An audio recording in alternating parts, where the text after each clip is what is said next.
Shqipëria ka arritur për herë të parë të sigurojë 10% të energjisë elektrike nga burimet diellore, zbuloi zëvendës kryeministrja, njëherësh ministër i infrastrukturës dhe energjisë, Belinda Balluku, në takimin e nivelit të lartë me homologët e vendeve të Europës qendrore dhe juglindore, mbajtur në Bukuresht të Rumanisë, në drejtimin e Komisionerit Evropian për Energjinë.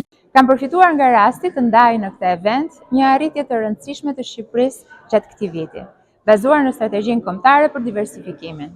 Për herë të parë, raporti 8 mujor për 2025 tregon se kemi arritur të krijojmë 10% të kapaciteteve gjeneruese nga burimet diellore, duke çuar kështu raportin total të prodhimit të brendshëm në 90% hidro dhe 10% energji diellore. Përgatitjet për dimrin që po vjen dhe siguria energjitike edhe në optikën e kërcënimit nga gazi rus ishin çështje të diskutimit, zbuloi Balluku në një prononcim pas takimit.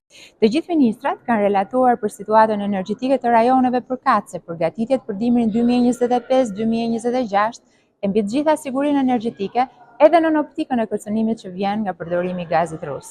Balluku zbuloi dhe planet për një boshtë energjitik që nis nga Italia dhe përfundon në Bullgari, ku Shqipëria do të jetë pjesë. Gjatë ditës kam pasur kënaqësinë të takoj dhe të diskutoj me shumë nga kolegët që ishin prezent, dhe gjithashtu me komisionerin Jorgensen.